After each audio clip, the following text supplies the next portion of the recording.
I had this dream where I was completely overwhelmed by how hot Charlie XCX was. And I don't know where this came from because obviously she's hot. And I like her music very much. Von Dutch is one of my favorite songs. It's a real ripper. But I don't know where this came from. I've never really thought about her like in that way. So that's a thought that's been haunting me today. Haunting, yeah, terrible thing to be haunted by. Really awful. Uh, yeah, and so right from the morning, I was at basketball, and I don't know where this comes from. Probably has something to do with the fact that Finchinator doesn't celebrate Christmas. Anyway, I was wondering how Hydreigon did in ORAS in this past SPL, because I love Hydreigon. It's one of my favorite ORAS Pokemon. I understand the metagame in more recent years has not been kind to it, because it's not a Pokemon that really matches up well into hyper offense stuff with Volcarona and Manaphy. I think it can do some stuff, like, pivot around Superior, but I understand it's not an easy Pokemon to fit. So, I mean, before it excelled, when the metagame was very balance heavy, so you were consistently ripping stuff up with it. And obviously it's not like balance has disappeared now, so I think it can still work, but I understand the hesitation in sliding on a team.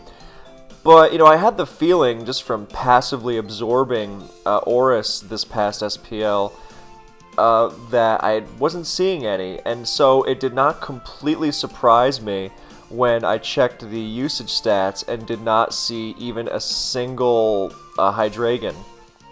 So it's sad, especially when you see junk like Scrafty getting used, or Dragalge, which is, more direct competition, because, it checks Keldeo and has T-Spikes, and it was like, give me a break. Yeah. But what's a more direct point of comparison is actually Cradon, as we'll see later in this video, in that it, fulfills that kind of role of alternative sort of dark type wall breaker, because the strength obviously of Hydreigon comes from its stab dark pulse in a world where steel does not resist dark, which is still new to me, by the way. I know Gen 6 is now over a decade old, but I don't care. Anyway, so the history of ORAS Hydreigon is a very unique one I've followed with, and participated in, actually, with great joy. I think it's such a cool, unique Pokemon, it has so many great attributes. But the history of ORAS Hydreigon actually begins with a different dark type, with Hoopa Unbound. So, you see, if you're watching the screen, then you see this replay that at Team Preview, there's not a Hydreigon to be seen, and there is a Hoopa Unbound. And if you're just listening, then don't worry, I will keep you abreast of everything that is happening, that is germane. So, I don't know what the date on this replay is, because it's actually a file. It was, because replays were broken at the time, so it was like uploaded to Mediafire or something. So, yeah, but it was, early 2016, because it was from SPL, and it was a Masterclass, aka Sweepage, against TDK. TDK was running a staple balance team, very iconic, or, well, also iconic, but very, God, why am I unable to find the word here? Brat, that's the word. So TDK was running the brattiest team you ever saw, where it's a good balanced team, and against the more offensive teams you'll be facing, you have Mega Lopunny, one of the best weapons you could have. But if you're facing balanced teams, then you have the weapon that is Choice Specs Hoopa. Now, I personally don't believe that Hoopa Unbound was broken. I think it was banned a little hastily. And for a while, a few years ago, I was actually campaigning for it to come back, but then, I left the ORAS Council, and nobody else cared to follow in my great work, so it never happened. I still think it could happen, but not really the point. The point is that whether or not you think it was broken, Hoopa Unbound was a vicious wall breaker. And what really pushed it over the edge was the discovery of the Choice Spec set, because Dark Pulse just kind of clicks into everything. And you'd say, oh, well, hey, I know Steel doesn't resist Dark anymore, but there are plenty of plenty of dark resist, right? Like, I mean, in this game, there's a Clefable. You know, what resists dark better than that? True, and it's not like Hoopa Unbound is a Bisharp, where, you know, it has a super effective stab. Turns out it doesn't need to hit super effectively, though. So this team of TDKs is really a precursor to the Hydreigon days. Or, you know, Hydreigon or Cradon or whatever big wall breaker. Even on Sweepage's team, he's got a Nidoking. You know, basically you have this big wall breaker. Hey, it doesn't really switch into much. Nidoking switches into Clefable pretty decently, but, you know, not Ironclad. So the best way to support these kinds of wall breakers, whatever it is, you know, there are times where people are using CB Entei because of Sacred Fire. So whether it's that or Mega Heracross or whatever, you just pair it with switch move users, Torn T, Lando T, Mega Scizor a lot of time if your big gun isn't a Mega itself. Or, of course, Rotom Wash, as there are two of in the lead position. So there's a burn, but TDK gets the slow Volt Switch, and here comes Hoopa Unbound. And here's the dilemma. Dark Pulse deletes everything that's not Clefable. Spec Psychic doesn't quite delete Clefable, but it definitely smacks it hard enough to where it can't come in to take 2 more Dark Pulses. And, you know, even the idea of Heatran or Latios switching into Psychic isn't too pleasant, but switching into either of them into a Specs Dark Pulse is a nasty proposition, even for the most specially defensive of Heatran, which this is not. The standard set this time was just Timid, Max Speed, Max HP, which is, you know, still tanky, but even Calm, Max HP, Max Spadef isn't going to be taking Dark Pulses comfortably. So, yeah, and Rotom just gets dropped. By no means a especially frail Pokemon, but from 80% drop. And you would think, I mean, I'd understand if it was like a Draco Meteor or something with something of such enormous base power, but Dark Pulse is just 80. But yeah, Rotom drops, and yeah, there's a Dark Resist, but it's not as simple as switch it into the Dark-type Pokemon, because you just, you risk getting completely blown up. So, now in this, you know, you have to play around Clefable, and Heatran's going to taunt and stall it out. This is, you know, why Heatran was running such speed on these sets, because it was taunting, and you would have games where it would, like, taunt, slow, Rocky Helmet, Stealth Rock, Garchomp. You know, happened quite a bit, actually. You would taunt Plume Clef, and you got the rocks up, so, you know, not really the point. But Moonblast special attack drops, but hey, it's going to be irritating anyway. So now, Rotom pivots back into Sweepage's Zone, Heatran, which, you know, pops the rocks up. Because TDK's not concerned about blocking rocks, it's just about that, you know, wielding Rotom's power of, well, Hydro Miss there, actually. But, you know, Pain Split. But ultimately, it's all to get Hoopa on the field again. It doesn't have to do it a million times. It just has to do it, you know, enough. And here, TDK, I think he's Hydro Pumping to, like, say, oh, catch a Heatran double on the Clef switch. Nice thought. But instead it roosts, and now Clef's coming in. But yeah, so you see, like, it's not about Hoopa coming in on everything and destroying everything, but about it always lurking in the back, and when it gets an opportunity, and it will, then something is in serious, serious danger. Obviously, well, actually, we'll get to that point, because this is, of course, a setup for Hydreigon. So here comes Nidoking on the taunt, beautiful moves, even going to Ice Beam the Latios on the switch, just barely survives. And beautiful Earthquake. So now, you know, goodbye sturdy-ish Psychic Resist, so now Hoop is even scarier. But obviously it's all about the Dark Pulse, and we're skipping... Oh, sorry.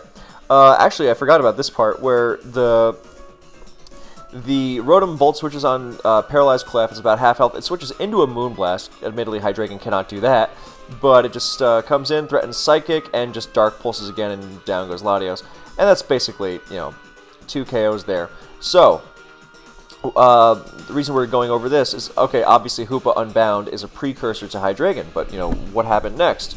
Well, the Hoopa Unbound, as a result of games like this and teams like TDK's, it really started taking off, and people started realizing, hey, this thing is, you know, kind of nuts.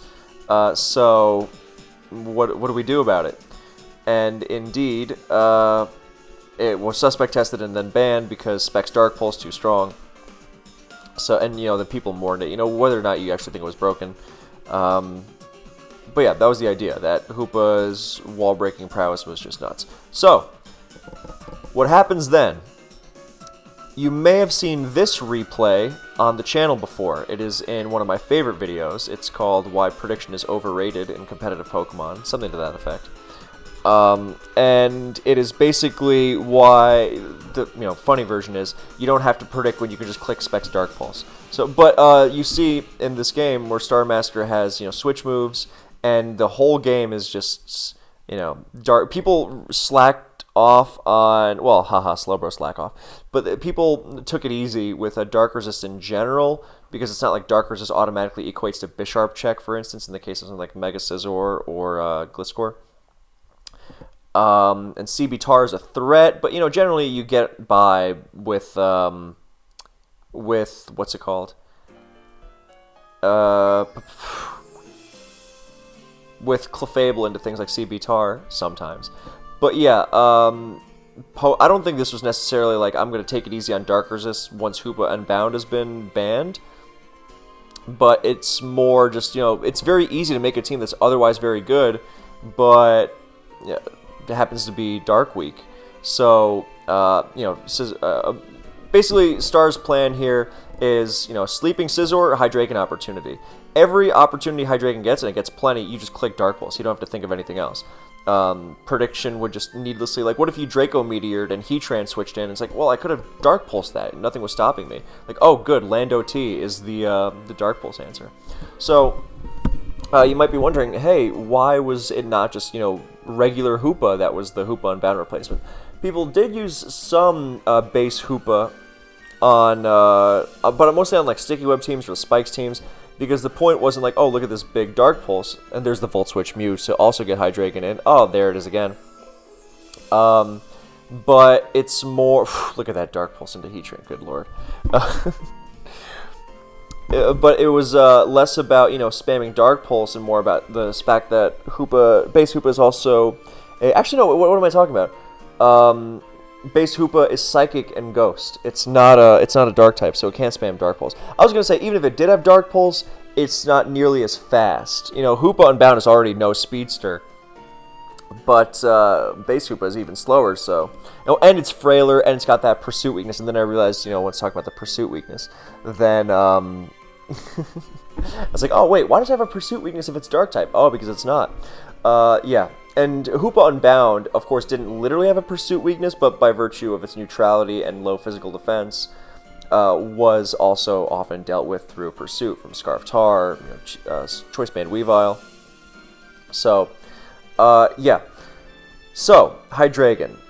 It gets used to do, to click Dark Pulse, and obviously it's not as strong as Hoopa Unbound, but Hoopa Unbound's power with Dark Pulse almost was kind of besides the point, like, not besides the point, sorry, more overkill.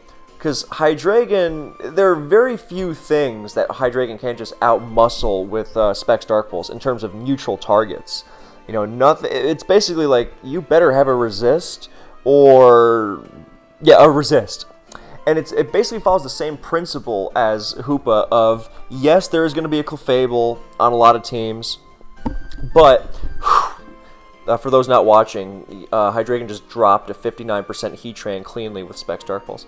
It's been Dark Pulsing a lot in this game. It's clicked the move 6 times already, my god. And it's left a lot of destruction in its wake, Yeah, so it has... Hydreigon clicks Dark Pulse over and over and over, obviously. But what do you do when you face a Clefable? And it's not as simple as just, click Pulse and win. Well, you know how Hoopa had that thing where, okay, Clef can switch into Dark Pulse, but if it switches into a Psychic, it's toast? Well, with Hydreigon, it's not Psychic, but it's Flash Cannon. And yes, Flash Cannon's not Stab, obviously it's not as easy, but it's not just an anti-Clefable move, or even just an anti-Fairy move if we're talking something like Mega Diancie, because it also hits Tyranitar, and that's another big Dark Resist. So, yeah, Hydreigon finishes obliterating everything here in this game. But yeah, so the idea is that, and here I have this forum post from Obi, who built Star Master's team, and the sprites here are, they're not working anymore because they're hosted on some site that's defunct now or something. But yeah, as you see, this post is from August 1st, 2016, and this replay of stars is from June 19th, 2016. So it was a few months, post Hoopa. So basically, the idea is Hoopa is obviously, as Obi puts it, Specs Hydreigon, aka Hoopa wannabe. Modest versus Timid, not really, point of interest. Timid Pulse, I think it's a waste. I think yeah, it outspeeds Excadrill, which is the more relevant thing for today. But it's about the power. I used to like really bulky Specs Hydreigon, actually. I thought max speed was a waste on it, but, that's my personal thing we'll get into later. But yeah, what's cool about Hydreigon, several things besides just, it has got the same Spam Dark Pulse thing into, Spam Dark Pulse into, or not Dark Pulse into everything, but spam Dark Pulse into everything that's not Clefable and Flash Cannon the Clefable, and then it's, in major trouble. It's got several other things that are really, really valuable over Hoopa. Like, after a while, you forget that you're using, Hoopa wannabe, and it's like, dude, I think I would use this even if Hoopa was around, because it's got so many great traits. First of all, it's faster. Second of all, it's not pursuit weak. Matter of fact, it's the opposite of pursuit weak. It is pursuit resistant with good physical bulk. It's not like something like Weavile, which Weavile has been pursuited many times in ORAS OU. Like, if you lock into knockoff or whatever, then CB Tar would come in and basically trap your Weavile, even if it doesn't get the KO. Scarf Tar didn't always fully KO Hoopa Unbound either, but, it was basically out of commission.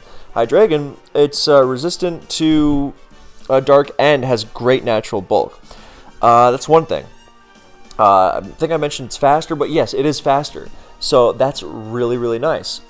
It's not quad weak to U-turn. That's not as important as Hoopa Unbound's Dark Psychic thing, which makes it, super scared of like Lando T, EQ, Scarf Lando T, U-turn, Torn T, U-turn. But it is important. It is nice. Gives it opportunity. Another thing is, it's immune to spikes, and oh my god, this is enormous.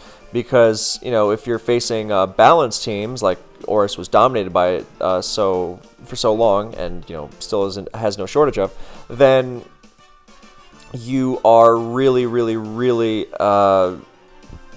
thankful that, how basically balanced teams in ORAS will play around a lot of threats through a combination of spikes and pursuit? Well, Hydreigon doesn't care about either of those things.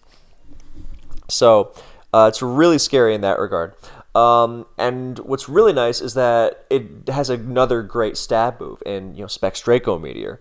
Obviously, Psychic is very threatening into things like Clef, but it invites something like T-Tar in even harder. So with Draco, then you have, great coverage, and you have, the burst of power that makes something like Assault Vest Torn T really reluctant to switch in. Or, other fairy types are not the only dark resist, obviously. So something like Keldeo, which could pivot into Dark Pulse, Hoopa Unbound would have Psychic for that, obviously. But Draco Meteor gets the job done just as nicely. Or let's say, Rotom washes out of Dark Pulse range, especially because Hydreigon isn't quite as strong. Well, okay, you have Draco Meteor. So, if we're just talking pound for pound power, yeah, Hoopa Unbound was dropping things from absurd ranges with 80 base power Dark Pulse, but Hydreigon, is no slacker in the special attack department, and it has a much, much, much higher base power stab. It's funny to think of Draco Meteor as secondary stab, but it often is that in practice. And obviously, it's got great coverage options. Fire Blast is the obvious one. But it has Surf, and that's also really nice middle ground for something like T-Tar and Heatran, hitting it more super effectively. Gliscor, obviously. So, yeah. Post-stars using Obi's team and, showing, hey, this thing's legit, then Poic97 en route to use that team in a World Cup game, and it was one of the most memorable games of that World Cup because, oh my god, that guy just clicked Dark Pulse over and over again. And then Poic97, en route to winning the official ladder tournament, he had this team with Specs Hydreigon, which he used several times. And currently on the screen, he's not using it in a game from OLT, but his SPL game against Joey Pokeaim in Week 1. And it is, quite a threat. It's a great team. He's got Garchomp, Torn T, Rotom Wash, Clef, Hydreigon, and Mega Metagross. which became a kind of very standard template for offense, as we'll see later. But what's really interesting is that whereas later on, I made a very, very similar team, without even realizing. But mine, had I leaned into my defensive tendencies, where I had a Rocky Helmet, Tank Chomp, and I think even Wish Clefable, because I love passing wishes from Clefable to Hydreigon. It's like, oh my god, I get to Specs Dark Pulse even more. But on Pogue's team, he had this kind of like double Dragon Assault, where he would his Garchomp was SD with Yachi Berry, so he was really, really bringing the heat with the two dragons. So yes, Joey unluckily missed Will-O-Wisp there and had his potential Trick Room Cofagrigus, Nasty Plot Trick Room Cofagrigus win. He's using a team of Jamvads, actually. Yeah. Anyway, so Poke even has the T-Wave Rotom, which became more popular. I mean, even back in the I think TDK was using like T-Wave Rotom, and other people were as well. But on those Hoopa teams, because Zard X was just such a pain, and then you realize that it's just good support for Hydreigon, because you want it to be useful into defense as well. And obviously, like TDK's team had Mega Lopunny, so hyper offense gets dealt with that way. But you don't always necessarily want to run something like Mega Lopunny, something so not extreme, but something more specialized in dealing with hyper offense. So obviously, other Pokemon like Mega Metagross and Rotom Wash are good into offense as well. But when you include things like T-Wave on Rotom or Clefable as well, then you have things like, then you open up Hydreigon into offense. But that's the really nice thing about Hydreigon, actually, is that it is actually quite decent into offense. So yeah, that was early 2017, this use. And then Hydreigon was kind of like established, but what really took it to the next level was when CBB used it in SPL 8, so about a year later. This replays from January 10th, 2018. Yeah, then the Joey Poet game is from January 13th, 2017. So almost exactly a year later. And you may also recognize this replay if you've been watching the channel for a while, because I once showed off my amazing German accent. I mean, my friend Heinrich showed off his amazing German accent narrating this battle of Pride of Germany, CBB, in which his Hydreigon threatens the daylights out of everything.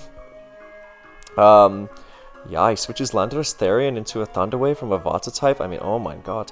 Anyway, so Hydreigon is also a very German Pokemon, because, Drei. I actually don't know how to pronounce it correctly, but I do a fair approximation of a German. So I think, anyway. Look at that double switch from one Specs Pokemon to the other, from Keldeo into Hydreigon. Beautiful. And when and he didn't even go for the safe Dark Pulse, just Fire Blasted the Pharaoh. Beautiful. So when CBB debuted this team, then people started realizing, hey, this Hydreigon thing is really legit. Before, Hydreigon was kind of like a good players only kind of thing. Like only they really knew about it, knew how to build with it, use it, whatever. And with CBB's team, this team became so popular. Blunder actually used it against CBB in one of the most hyped games of that SPL. I don't know how CBB didn't explode having his own team used against him. I wouldn't. I actually covered that game on my channel, Pokemon's Greatest Battles, Blunder versus CBB. And I think I talked about CBB and Blunder's intimacy in it. I just remember one of the comments on that video was like, tell me more about Blunder and CBB's intimacy. But really, the only intimacy I'm interested in here is that of Hydreigon, which, that might be kind of an interesting arrangement given the 3 heads, but hey, it doesn't sound so bad, does it? So, yeah, this team became really popular, and Hydreigon, I mean, just rips everything apart. This is where it really took off, because, like, it's not just good into balance teams. At the time this team was built, then the metagame wasn't, just, bulky balance. You also see on CBB's team, which is Hydreigon, Jellicent, Heatran, Lando T, Keldeo, Mega Metagross, those last 2 Pokemon were the defining core at the time. People were calling Keldeo broken. People were calling Mega Metagross broken. People were calling the pair of them insanely broken.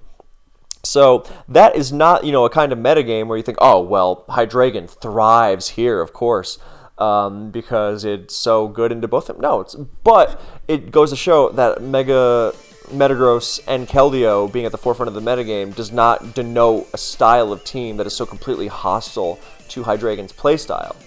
Nowadays, things with like Volcarona and Manaphy, those kind of like one-turn setup win kind of teams, those are more hostile. But Hydreigon, by virtue of that nice defensive profile, almost without even trying, fairy weakness and everything, but like think of all those good traits we've been mentioning. I mean, that Spikes immunity, that's not just Spikes immunity, that's an Earthquake immunity.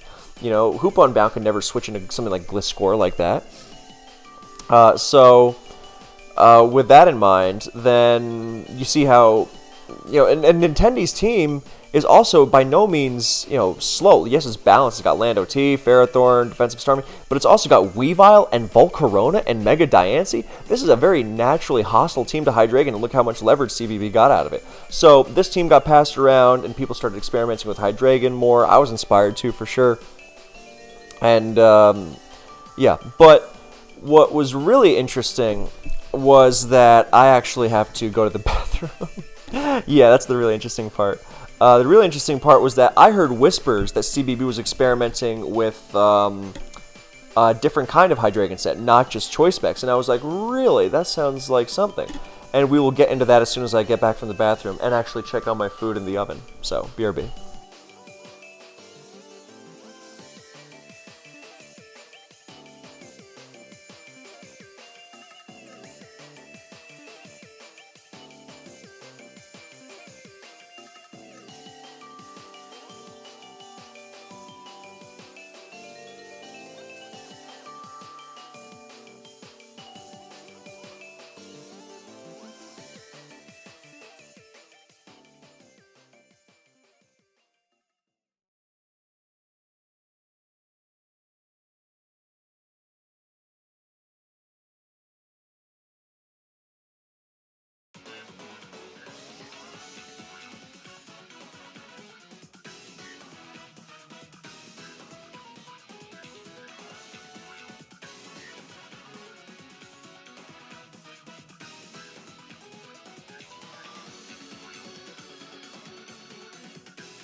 I just thought of what I'm going to make the pinned comment, and I'm very proud of it. So, anyway, yes, so I heard tell that CBB was experimenting with an expert belt set. And I was like, oh, wow, really? That's interesting, because obviously, Hydreigon has such a, cornucopia of coverage in its move pool, and being able to switch moves is great. Suddenly it's not necessarily enough to, obviously there's going to be a power drop off, but suddenly it's not necessarily going to be enough to just resist its move, if it's something slower, because it's like, oh, well, it can still pull that move on you. So, the first answer was, oh, yeah, I heard CB was experimenting with the E-Belt, and I was like, oh, has he been using it and everything? No, just something he's been testing out. And I was like, oh, well, cool. And there was something like, oh, you know, it can just use the standard spec set. But then, you know, there's the idea also that it doesn't have to run Draco Meteor if it's running Expert Belt, because, of course, it has relying on super effective moves, and Draco is not about super effective coverage. So you can start leaning into things like Surf. And even, this was around the time where Gliscor Paranoia was at an all-time high, where teams would come stacked with like 3 ice moves and still wind up losing to Gliscor, roosting in their faces, and you couldn't even explain it. It's like, how did it roost? I don't know. So HP Ice was actually a very, very good option. You know, it's like, oh, I need to hit Garchomp. How am I going to drop Draco? Oh, I have HP Ice. Okay. You know, you would surprise Oko like a Lando T that thought it could take a hit or something. But yeah, basically it was for Gliscor. And you could also throw in Surf there, you know, to hit... and I wound up experimenting with E-Belt Hydreigon a lot. Actually, I wound up experimenting with Hydreigon so much that I made a post in December of 2020 in the viability rankings thread. And, you know, all these links are in the pinned comment. But basically, you know, I had been using it for so long, for, you know, like 2 years basically. That team I mentioned earlier... actually, this is... I forgot in this game... this was a different... Wow. Yeah, okay, so... as you see here, this is very similar to CBB's team, but I had an Amoonguss over Jellicent because I really liked the Spore. You know, you sleep something... Oh, look, Hydreigon's in. Plus, I just like Amoonguss a lot in general. But yeah, that wasn't really the replay I wanted to show because that was just, you know, Specs Hydreigon being Specs. But yeah, I wrote this big post with all my tournament experiences using it and how much I loved it, you know, if you... but yeah, so we're moving on from Specs to the possibility of Expert Belt. And there's all sorts of things you can use. And I tried so much coverage on it. And you know, you could run Fire Move, obviously. I ran Surf, HP Ice, of course. And there's some goofy options as well, but we'll get into that. But yeah, you see how, you know, a lot of teams in ORAS, you know, if it's pretty much the basic idea is if there's no Chansy, then there's no safe Hydreigon answer. And Hydreigon is a safe Chansy answer. Chansey is a safe Hydreigon answer whether or not it's Specs. So generally, even if you're not Specs, like, obviously there are going to be some situations, oh man, I wish my Dark Pulse was a little stronger. But all in all, you are going to be able to threaten most teams without it. This is not to say that, you know, non-Specs is always going to be better than Specs, but there are a lot of advantages. So... like this game against Blunder was one of my adventures. This is about a year later. This is April 2019, April 30th. So this was around the time where I was really, you know, experimenting with the Pursuit. Well, not the Pursuit Mega Metagross. Obviously that is there, but no, the Mega Metagross is there. I don't think it has Pursuit though. But. Yeah, there's the... where I was experimenting with the Expert Belt Hydreigon. Yeah, sorry. So yeah, Blunder pulls this weird move where he just tries to throw away his Magnezone. I don't know what he was doing. But it was my fault for not just attacking. I was like, oh, he's going to Volt Switch into EQ, and he, you know, I know he's going to see this and be like, oh no, I had my third eye open BKC, because he likes to, you know, throw my name in there. Like it. Anyway, so yeah, okay, so now I lose my Mega Metagross for, you know, half health on Zapdos. This is not bad. But now Hydreigon comes in. And here's the beautiful part. Amoonguss comes into a Flamethrower because obviously, you know, Keldeo is not going to... Draco Meteor feels... like, see, it's scary to switch Keldeo into Draco Meteor. And you do realize, the one downside I realize of non-Specs Hydreigon is when you don't have Draco Meteor, Keldeo actually kind of switches into you pretty well. But I would remedy that later. But yeah, so here comes Flamethrower, and you're like, okay, well, not Specs damage, but even without Specs damage... You know, this was before E-Belt Hydreigon was really a thing, so you don't really think, oh, that's, you know, not as strong as Specs. Plus, it's still very powerful. You know, it's E-Belt. It's so, I don't know, you might have thought, like, oh, it's like a Scarf Hydreigon or something. And anyway, so the point is now Diancie comes in and it gets Flash Cannoned. And, yeah, Specs could not have done that. So that's kind of the beauty of it. That's really all the point of this replay, because it just winds up being... Actually, I stay in on Weavile because I was like, oh yeah, you want to stay in on my Mega Metagross with your yeah, and there goes my E-Belt thanks to Knockoff. But yeah, so he stays in on Mega Meta with Mag, and I stay in on his Weavile with Hydreigon, and I get a Flamethrower burn. But yeah, that kind of flexibility is just beautiful. So yeah, now Keldeo, you know, walls it, but you know the damage is done. So obviously, Specs is always going to be the more consistent set because no matter what, Dark Pulse and friends are going to be really plowing through stuff. And E-Belt, but the thing is, it's not that E-Belt loses efficacy, you know, once they know your E-Belt. It's more once they know your coverage, you know. And then this winds up being just Calm Mind Clefable, you know, winning. Because Calm Mind Clef is good. But so that's not really the interesting part. Anyway, so the next part was this is where I started getting some funky ideas. So remember how we said, oh yeah, T-Wave is good on Rotom, T-Wave is good on Clef. Well, you know what else learns T-Wave is Hydreigon itself. You know, and I got the idea because, you know, it messes with things like Tornadus Therian. Assaultus Tornadus Therian is a common check, and without the power of Specs, you know, you really want to mess with it some more. And it messes with Clefable, obviously, you know, it improves your odds a lot, you know, and I mean, it's just good into things in general, like suddenly you can start paraflinching through Heatran. Like, oh, you don't hit Heatran as hard? Oh, well, you know, you paraflinch it. I mean, I had Surf on this set, I think. But it really throws people for a loop. I mean, you mess with a Volcarona trying to set up on you. You mess with a Serperior. Just generally a good thing to have. So yeah, I liked T-Wave on it a lot. And, you know, some people were joking like, hey, you know, use Head Smash. You lured Torn T and Volk. And Talonflame, too, which, not the worst thing to consider. Or Zard Y, but again, you know, T-Wave is doing so much to all those things in general. So basically, you know, oh, well, what if I don't have the coverage for XYZ? Well, T-Wave is kind of the coverage. I mean, it feels stupid because it's almost like T-Wave counters everything, but it kind of does. So yeah, Keldeo thinks, oh, it's an E-Belt Hydreigon, I switch into this easy, and it gets T-Waved and ruined. So what's really nice here is also, you know, Hydreigon being good into offense. And for those who recognize the nickname, then you have good taste in music. And for those who don't, it is named after an amazing song by a gothic country band named 16 Horsepower. Big fan. Yes, I'm not really a country guy in general. I like Johnny Cash, but 16 Horsepower is not, you know, your average country. It's dark stuff.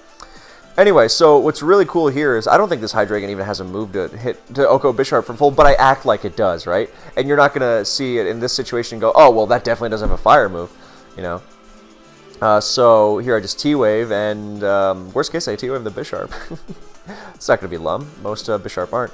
That's Life Orb or Black Glasses. Oh, that's the other thing. I started experimenting with Wise Glasses on Hydreigon because I wanted not just the super effective stings, super effective hits to hit hard. I wanted some power in the Dark Pulse, and ultimately I think I settled on Black Glasses Hydreigon itself being, you know, the best choice because hey, I want these Dark Pulses I'm spamming into like Water types and Torn T to hit hard. So just give some oomph because the super effective hits are still generally hitting hard enough, you know. But again, it depends. So yeah, and now look, I could have fire moved and Clefable. Now the Clefable is T-Waved. Beautiful. So, yeah. The fact that I could afford to take the Hydro Pump with Garchomp here, even with the Rotom in the back and the Mega Metagross in the back, well, but mostly against the Bisharp here, is that Hydreigon is a great backup check to Bisharp. And around this time, Sticky Web teams were really popular. And Hydreigon, you know, with that whole... you know, levitating deal it has going on means that it also had a good speed stat and an immunity to Sticky Web, so it was very effective in that regard. So here it is pivoting into Rotom, and now I just spam Dark Pulse happily because Clefable, I assume I spam Dark Pulse happily. Yeah, Kev, you couldn't have gone for Flash Cannon there. That would have been too much. Yeah. But, you know, when you see T-Wave on Hydreigon, you're like, what is going on here? You know, and it kind of trips you up more, or not more, but it trips you up in the same way of like when you start seeing its coverage, because when Expert Belt starts popping up, you're like, okay, well, I know what's going on there. But when you know, T-Wave pops up, even if it's known, then you don't know what the rest of the coverage is going to be. I mean, I thought of so many sets with this thing. I mean, God, there was times where I was experimenting with Sub Roost Dark Pulse Flash Cannon. I still think that's a decent set.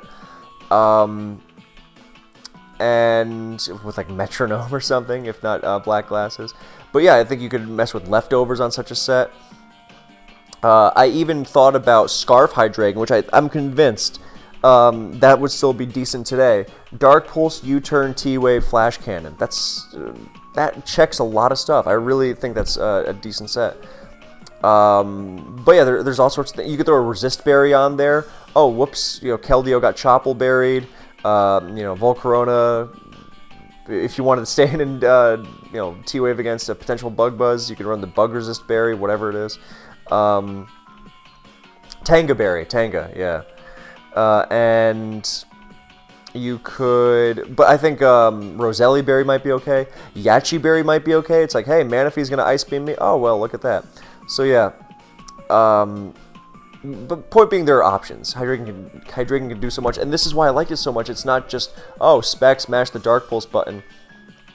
But yeah, that's there's so much it can do, and that's why I find it so interesting, and why hope it kind of comes back. I know it's still the metagame is more hostile to it nowadays, but hey, I still see plenty of balance in ORAS. Balance teams that are just waiting to have their Slowbros and company terrorized by Hydreigon. So, but of course there is a point to why the Cradon was used, and we'll get to that. But yeah, basically what happens in this game at some point or another, as there you see Chomp's Rocky Helmet kicking in and really punishing that Lando U-turn. Yeah, I really love this game. I really loved Wishing with Clefable. I had Flamethrower here because it was still Calm Mind, but eventually I started throwing Wish on Clef, and then Mega Metagross would come into it, and it would Zen Headbutt Rotom on the switch, and then the Wish would completely out-heal Zen Headbutt. It was beautiful. Anyway, so I Dark Pulse, and Rotom takes a heck of a lot of damage, but then Pain Splits it off, which is a pain. But, oh yeah, because Clef is at low health because of the paralysis, not paralysis, because the Pursuit on from Mega Metagross. So now it can't switch into Dark Pulse, and you think, oh, well, Bisharp resists it, and now it gets surfed. It crit, but that was KOing, obviously. So yeah, I forget what the last move was here. It must have, Flash Cannon, obviously. So yeah, T-Wave, Dark Pulse, Surf, a Flash Cannon. I think I eventually started using HP Ice over Surf. Yeah, because I was like, look, I'll Dark Pulse the Heatran, especially with Black Glasses, and HP Ice is more reliable into Gliscor, which is, you can never be too safe against Gliscor. So yeah, now against the Speed Dropped Hydreigon, here it comes again. Oh, it's just clicking Dark Pulse with Specs Hydreigon is just, or not, sorry, now it's just Specs Hydreigon, just Dark Pulse in general is such a satisfying click. Anyway, this turns into Clefable nonsense, if I remember. Not nonsense, but, silliness, foolishness, shenanigans. Yeah, actually, I think Hydreigon actually plays a part in it, as he switches. Savoris, great player. ORAS Mind switches Lando and gets rocks up. But yeah, it's T-Wave countering everything. So now it's like, hey, I know this is kind of a silly way of beating Clef. I have one more switching with Mega Metagross, obviously. But yeah, I wind up trying to sacrifice Hydreigon to Flash Cannon at +1. I mean, look at how much, but look how much that did at +1 to Clef. 34%. I know it's bold Clefable, but with, not special offensive vest, but that's still some serious damage, so just imagine with that. And then I get a lucky crit, obviously. Plan was to Mega Metagross and then, beat it later on with my own Clef, but, stupid end. Yeah, great guy. Great player. Yeah, so if you want to see more Hydreigon destruction, I included my 2 years of Hydreigon replays in this, which is in the pinned comment. Like this game where I'll just show the beginning. It's so satisfying. I just click. In this game, the Hydreigon is Specs. I had several variants of this team. I even had a variant where like the Rotom Wash was Scarfed. I had a variant where the Garchomp wasn't even a Garchomp. It was a Rocking Gliscor or an Excadrill. That one, really took advantage of, or even Lando T, and those really take advantage of Hydreigon as the quote-unquote Bisharp check. But yeah, see, look, like against this balanced team, I just spam Dark Pulse, and eventually, it's gonna go very nastily because Pharaoh runs from fire, and then I just spam Dark Pulse into everything, and yeah, eventually the flinch rate really keeps people honest because you know, you can. It's not something you rely on a lot, but it definitely, you know, when you're just struggling to do when you're struggling just to stay alive against it, it can really be backbreaking, and it really means that you can't, you know, try to sit on it too safely. What's really cool here, by the way, is that, remember I mentioned like bulky Hydreigon and how I thought that it was a waste? Well, the reason I stayed on this Mega Pinsir is not because I was predicting something, or I wanted to, you know, make a foolish prediction. It was because Hydreigon lived CC from the calc I did, because I loaded this thing with bulk, specifically so I could do stupid stuff like staying on Mega Metagross, or maybe it was something else. But basically, I just wanted, you know, more Bisharp assurance, or whatever it was assurance, and I wasn't getting a lot of use out of the speed, so I dropped that speed stat as low as it would go. I was like, I'm going to outspeed Gliscor. That's it. And so I had so much bulk on it that, you know, I felt comfortable staying in on the Pinsir there. Anyway, Hydreigon clicks Dark Pulse a million more times in this game, I think. But yeah, so you can see that game. You can see, you know, these others where I think in this one it's game against Finchinator, of course. Yeah. Oh, here's a game where Hydreigon checks offense. You know, by Sticky Web team, even though I, you know, messed up the beginning, if I remember. And so Sticky Web, you know, without going into it too much in depth. Sticky Web is very, very rare now, and I don't even know if it gets to use it at all anymore. But yeah, Heatran misses Magma, so I eat a big final Gambit. It misses 2 Magmas, actually, so I eat a huge final Gambit from this Bisharp, and he makes a good prediction and knocks off on the switch to Keldeo. But this means that Keldeo, you know, can't. This is a different team. This isn't the team I was using before. This is the one from that previous replay against Markop. But yeah, so now, you know, things are going not too great. But I mean, even the way it checks, if the Azumarill belly drummed, then Hydreigon is not affected by Sticky Web and resists Aqua Jet.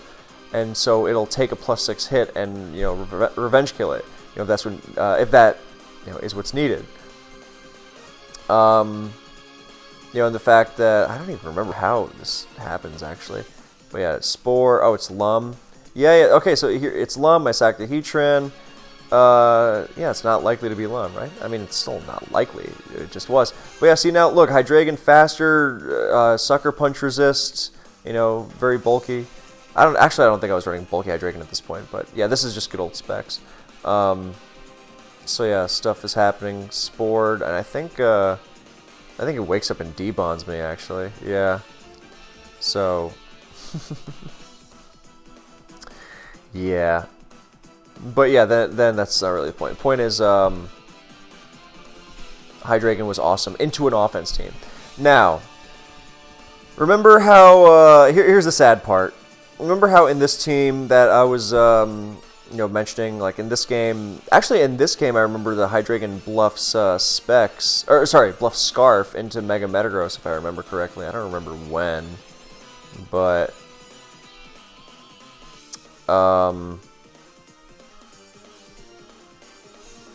so much cool stuff happening. Yeah, this is a good game, worth a watch. But the point is more, did it bluff Scarf into? Did I ever do that? I don't remember. No, whatever. Okay, totally not the point. Point being more, you see this team. Well, I started experimenting with slots, right? Because it's a great structure. Eventually, what I started using is Cradon in the Hydreigon slot. And that's kind of the problem. That, you know what Cradon does? Well, it's a similar Pokemon in that it actually had a great game against Soulwind in Smoke and Torch. Let me see if I can pull it up. I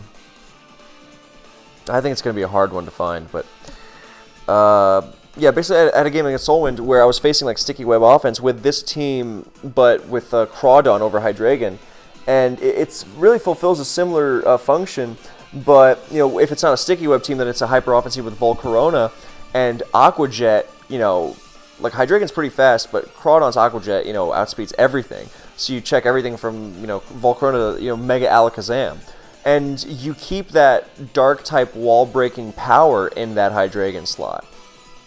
And eventually, I didn't really find, a lot of preference between the two, because obviously Cradon is also weak to spikes. But it was, like, that's why I think it's not a coincidence that Cradon was used a couple times this SPL. If we look at the stats here, it's 4 times? Yeah, which is not a lot, obviously, but, it's 4 times more than, it's 4 more uses than Hydreigon. So, yeah, you keep that huge Dark-type wall-breaking power of Adaptability Choice Band knockoff, and a lot of Dark resists are, very threatened by its other stab, which is a great stab type in its own right. Choice Band, Adaptability, Crab Hammer. And yeah, Keldeo resists both. Keldeo also gets slammed by both. So, yeah, basically it just got eclipsed by, I don't know about eclipsed by Cradon, but I think people who were trying to be more careful against this more offensive metagame, post-Sticky Web, it became all about screens. And screens were running things like, Volcarona, obviously, and Cradon could actually provide a revenge-killing component that Hydreigon really struggled with. Now, I don't think that Hydreigon is completely useless against these teams. Like I said, it has so many options. Heck, you could use Roar on it if you really wanted, I'm sure, on a Spikes team. That was an idea I had. Because I didn't use a lot of Hydreigon with Spikes, and that old team with Ferrothorn, sure, but, after that, it started going into this bulky offense mode. But, it could have been explored so much more. So, and obviously Scarf T-Wave is always going to be a good option. But, especially now that people use a lot of Superior, I think Hydreigon has some potential there. Yeah, it doesn't get defog yet, unfortunately. But I think it's a really cool Pokemon that still gets, should get its due. And yeah, that's basically it. Like, I see why Cradon kind of overtook it, especially because what's really nice about Cradon is that if you run into a Chansey Balancer stall team, then you will not get walled by it, because nothing walls Cradon, really. I mean, even if you have, like, a Mega Venusaur, like, oh, it doesn't even, take knockoff damage. Yeah, but, Adaptability Crunch is really going to threaten it. So you threaten stall really, really hard. Hydreigon can still obviously make its way through Chansey. Obviously, you get up rocks, Volt Switch with Rotom, knock off with Torn, you harass them all day long.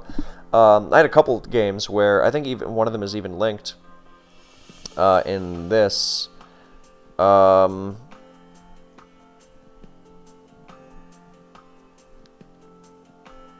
Yeah. Okay, so in this game, for example, then the Hydreigon itself is not useful because Chansey is in the way. But as I remember it, that without going into it in too much detail, then oh, that was a nasty crit on the Chomp. Denies me rocks. As I remember, the Slowbro was kind of a pain, and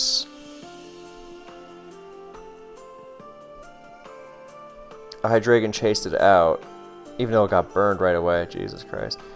Yeah, so, but like you would see in this game, like imagine if the Hydreigon was a Cradon, right? And suddenly everything is in complete terror. So, I guess the idea was basically that Cradon, well, its defensive profile is more limited, and it really hinges on that that Volt Switch U-turn support. But, against offense, you have the super powerful Aqua Jet, which, checks pretty much everything in a pinch. And against defense, you are unwallable. So, I understand. I get the idea. And, talk about a Pokemon Clefable doesn't want to switch into at all. So, yeah. But, again, I think if you use Hydreigon on a team, or in a way that Cradon outdoes it, then sure, but I don't think it's as simple as Cradon outdoes it in general. I think there's a lot of nuance to be explored. And, yeah.